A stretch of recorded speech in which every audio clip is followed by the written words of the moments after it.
Okay, there we go. Got it all set up. Hey, Kathy. Hey, Well. Hello, Ron. Hello. Let's go right to work and do some good stuff. Let's see. I'm going to start in a little bit with Yoel because we messaged a little bit beforehand if he's up for it. And first, I'm going to show you some stuff. I think I showed you some of it last time, and I'm going to be doing some more research. One of my clients showed me some really cool stuff that he got from a guy, some PhD guy from Stanford that has a podcast that sounded really cool. So I'm going to research more of that stuff. But he had a breathing technique.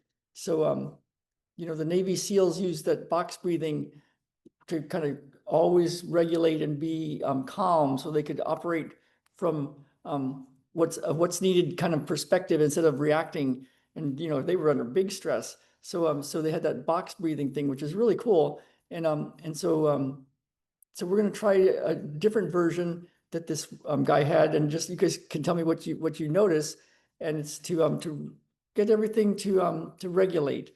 And then I'm going to show you this thing that we did.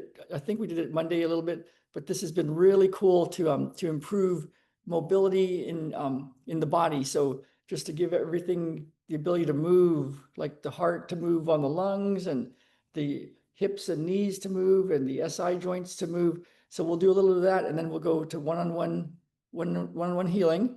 So let's start with this box breathing, not box breathing, but this other thing first. So and let me know what you notice, if you notice anything that shifts for you. So okay, so what we're going to do is breathe in through the nose slowly, and then at the very end, then just do a real quick breathe in, like breathe in real quick. And then when you breathe out through your lips. So here goes. So breathe in.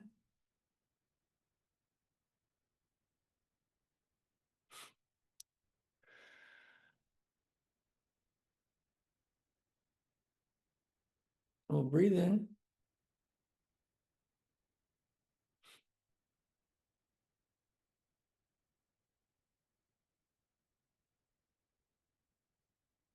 And breathe in.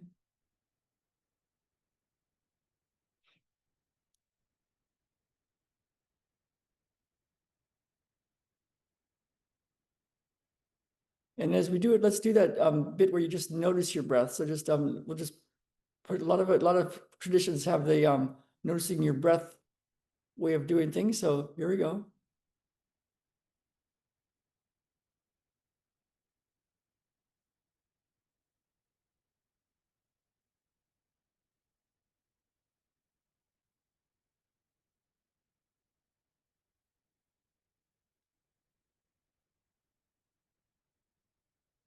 We'll do one more.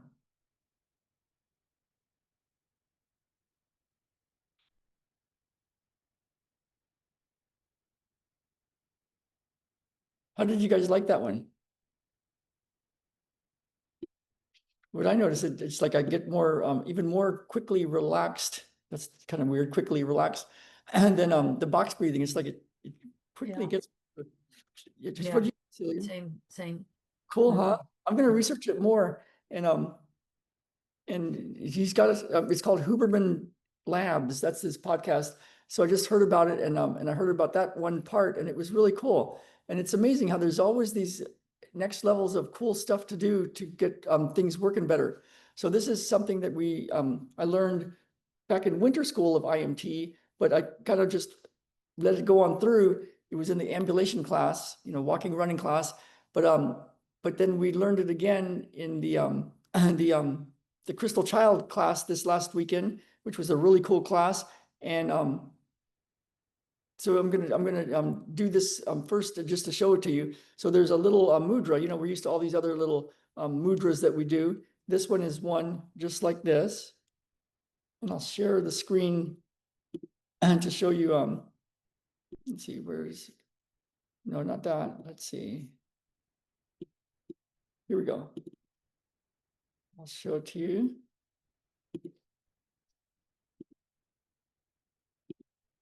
So just that. And there's a little figure eight motility, a little rhythm that you might feel. It's okay if you don't feel it, but there's a little figure eight motility. See how you can feel it in the fingers, or you could feel it in the palm, or kind of between the palm and the fingers. And just doing this will start to improve how your joints move. And when we think of joints, it's not just like hips and knees and ankles and spines. It's also any structures that are next to each other. So like the heart and lungs can be a joint, the heart and aorta can be a joint. The liver and the kidney can be a joint, the liver and the gallbladder, the liver and the rib cage. So it's the liver and the diaphragm. There's things that are next to each other, and they should be able to move in all directions. So so this starts to get that mobility.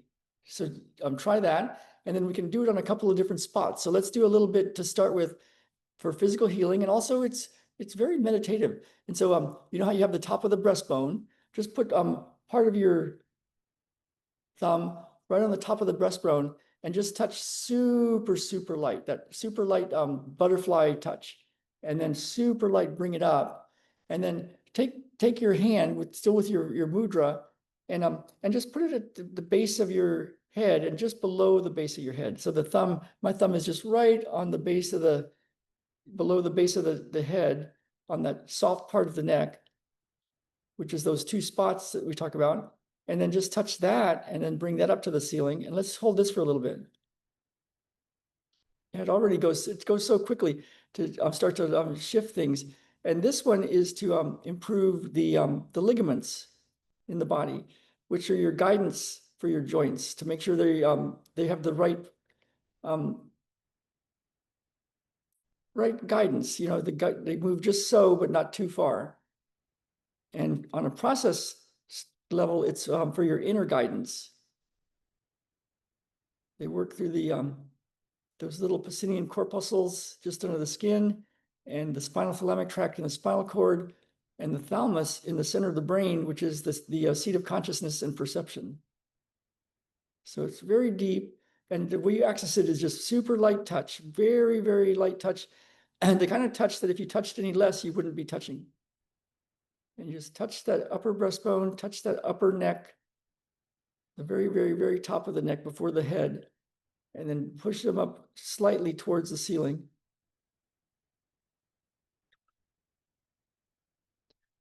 Ooh. And we're going to activate a little bit more. There's a motility, a little rhythm that happens in the body. So you can put your hand in the back of your head on top.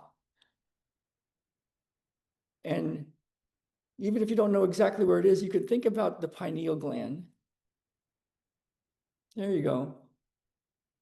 It's in the back part of that center of the head area.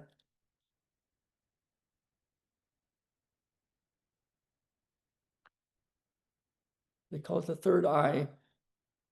And there's a little rhythm that happens that goes from that little pineal gland to the maxillary sinuses. So you can think of it like a little triangle, and it's kind of like a seashell, like a nautilus. It's a little on the top, and then it widens here. It's kind of like the yin and yang symbol, and it just it moves like this. It goes down and forward, and up and back. And if you can't feel it, that's okay. But we're activating very deep rhythms in the body. It has to do with the mathematics of the universe, the Fibonacci sequence. It's the fractal code. It's like the Milky Way has that Fibonacci sequence. It has that spiral, and a hurricane has that, and the snail's shell has that. Seashells have that. It's that certain curve, and so it's got this rhythm that does this. And there's another one from the top of the breastbone. So remember that super light touch, and it goes to your gallbladder on the right, and your gallbladder on the right, and your spleen on the left. So it's another one that's like a nautilus shell that goes forward, rolls forward, and then rolls back. And rolls forward, and rolls back. And with this little mudra, it's called a mushi mudra, which improves relationships, like relationship between the heart and lungs, relationship between the femur and the tibia, relationship between any structures.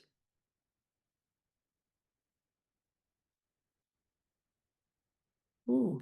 And then there's another one that's at your belly button that goes to the right lower belly, the ileocecal valve, and the left lower belly, the valve of Houston. So it's like it goes to the colon on the right and the colon on the left. And so from the belly button is the little point, and then the right side colon area, the valve of ileocecal valve, and the left side valve of Houston is another seashell, and it's also rocking.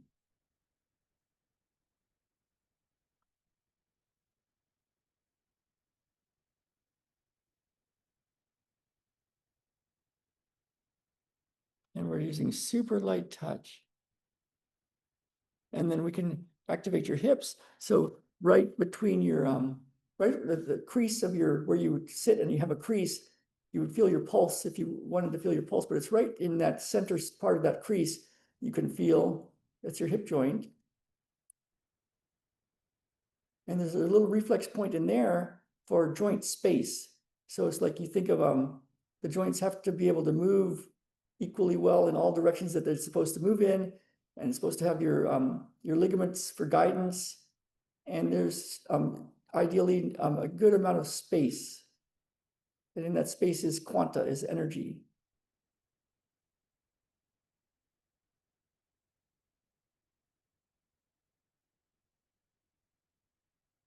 And let's move the top hand a little bit more forward, just on the very top of the head. And there's a little joint in the very center behind your eyes. It's between the bone that makes up your temple bones, your sphenoid bone, and the back of the head bone, the occiput. It's called the spheno-basilar junction. And right above it sits your pituitary gland, which is, the controller of, it's where hormones are made. Hormones are, so, we want that spheno-basilar junction, that joint, to work really well. We want the relationships between the bones and the pituitary gland, and the optic chiasm for the eyes sits there, and the cavernous sinus sits there, which is also called the seat of consciousness. Big vein structures, sinuses. And so we want this to move really well and have good relationships, because then your pituitary has a better home and it can make more optimum hormones. And that sella turcica, which is what it's called, that little joint, is the home base for joints. So when you're thinking of that center joint, I'll show you a picture of it. You can just kind of put your hand on top of your head with the little mushi, and then connect this other hand with the little mushi to any joints. And so your hip joints are really good, because that reflex point is for joint space. So this is a way just to go work on yourself. And you might feel that little rocking motion, that forward and backward rocking motion. That's part of the mathematics of the universe. And then if there's some part of you that's calling you that's like not moving, or that's stuck, or that's just somehow like, oh, there's something there, you can just pay attention to that, because that gives you some information, because that's where the little restriction is, that could be a root cause of problems. And we'll get to it. And so with the top of the hand, the head on the top of the hand, the other hand can go either like this or like this, but just on that low, low, low back where the dimples are. And that's where your SI joints are. And so you can just unlock the SI joints, the top of the hand. The head on the top of the head is on that sella turcica, spheno-basilar joint, pituitary area. The bottom hand is on those little joints.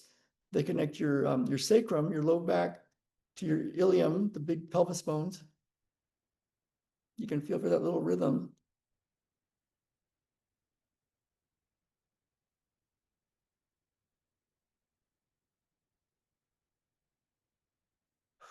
And let's do one more. This one is the golden heart. So you can put a hand on top of your head, just kind of like about an inch above your head, half an inch above your head, somewhere in the center, and the other hand on your heart. I'm going to go like this. And so you're touching the skin over your heart, and just think of your golden heart.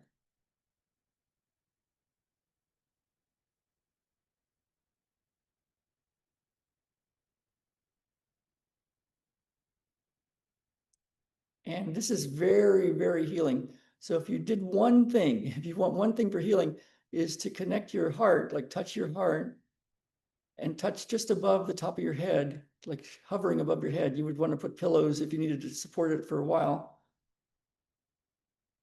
And if you just do this, it's very healing for the whole body.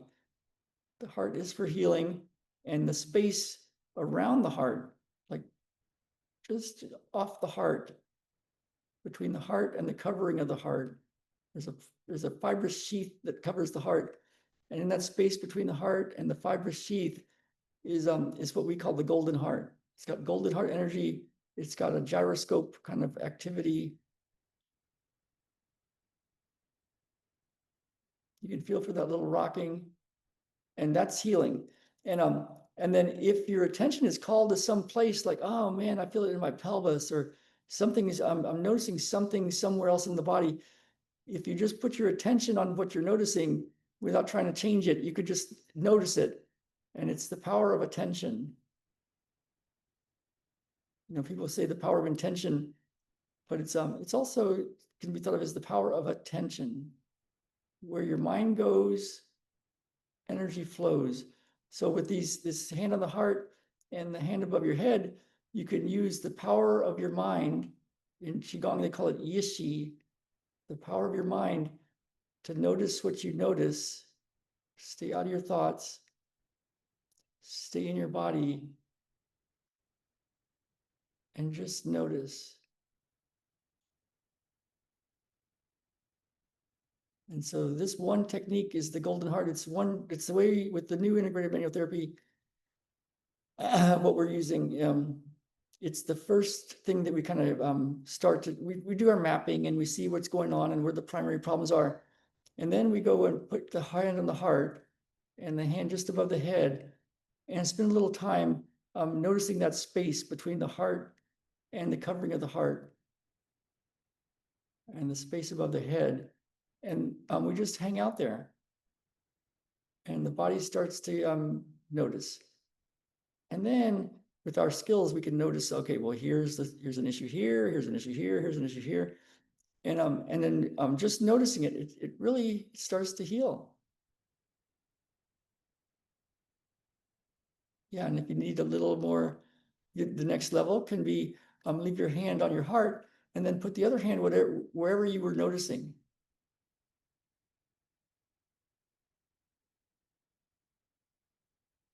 And the power of attention. Where your mind goes, energy flows. So just notice where your mind goes. Stay out of your thoughts.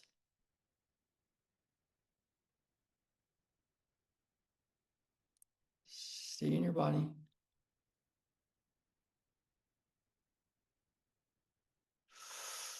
Ming Gu and also Sharon G. Mateo would say something along the lines of when you're thinking of healing, it's good to go through the body. And what that means is it's good to get your physical body, the structure, your temple optimized. Like the foundation has to be good. The framework has to be good. The roof has to be good. The walls have to be good. And then it's like any house. If you've got a house, a 1930s house, you want to check the foundation and get it good. And you want to make sure the wood is good and everything is lined up and the roof is good. And then you want to check the plumbing and check the electrical. And when it's all good, then you can turn the power on. Because we have, a big power grid, and a house that was built in the 30s isn't made to have high-level computers running through it and super high conductivity of electrical stuff. And But if you upgrade it, then it can handle all the new information. And so, man, this is great, you guys.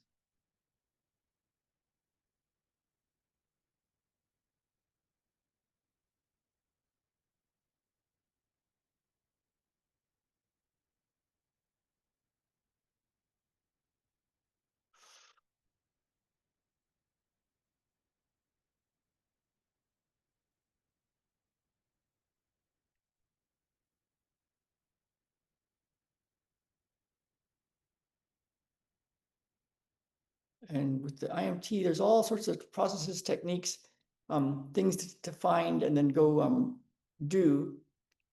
And for us, I'm going to do it in a matrix way, a Yishi way. And go right here, and let's find your primary physical finding and your primary spiritual finding and your primary mental and emotional. And then the primary of all primaries. Primary of all primaries, the one that shifting that shifts everything. And then with that point, we're going to fix it up. And then we're going to use the new IMT and go through and find the book that would be useful. So let me just find that.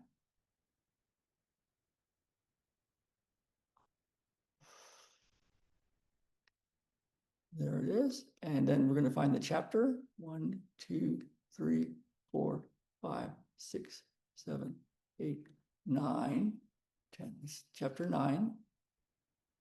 The book, the chapter. Do I need more information? I feel like I want more information from that, but we'll get it in a second. Yeah. So the chapter 9. And which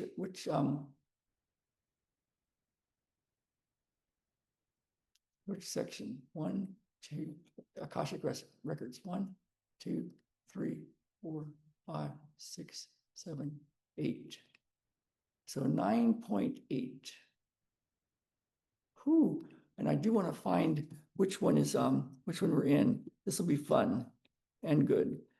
Let's see. IMT. Let me find this in Finder. New IMT.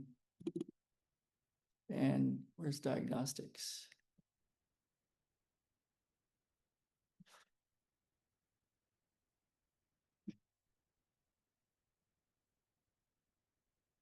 Here we go.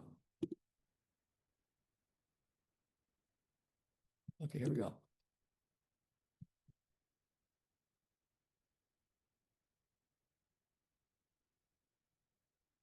Okay, so we're going to use this. And even though you don't understand this, it's okay. We're just going to put it into the field. And let's see which one we're in. We're in 9.8 is the thing. What is that doing funny things there? Okay.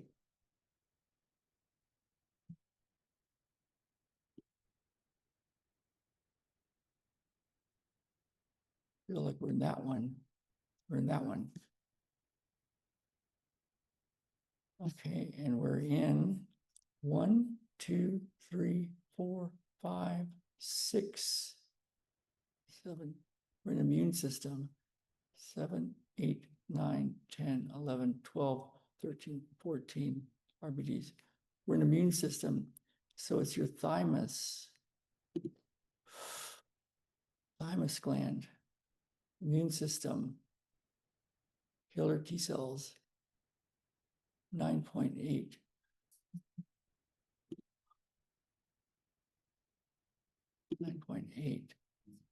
Immune system. Do I have an immune system 1?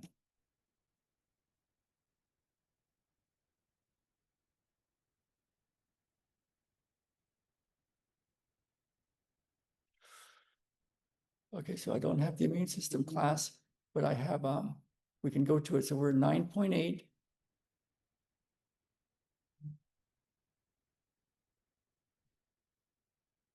I need to make this happen.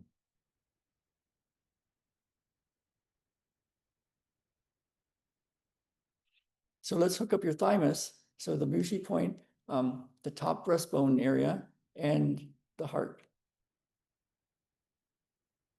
and we'll activate this immune system healing for you.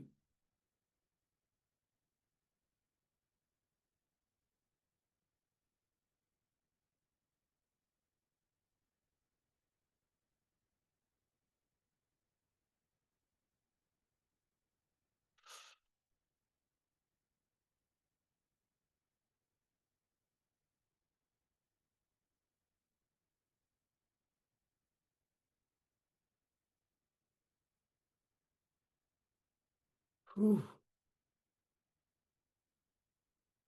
Okay, let me just turn all this off now.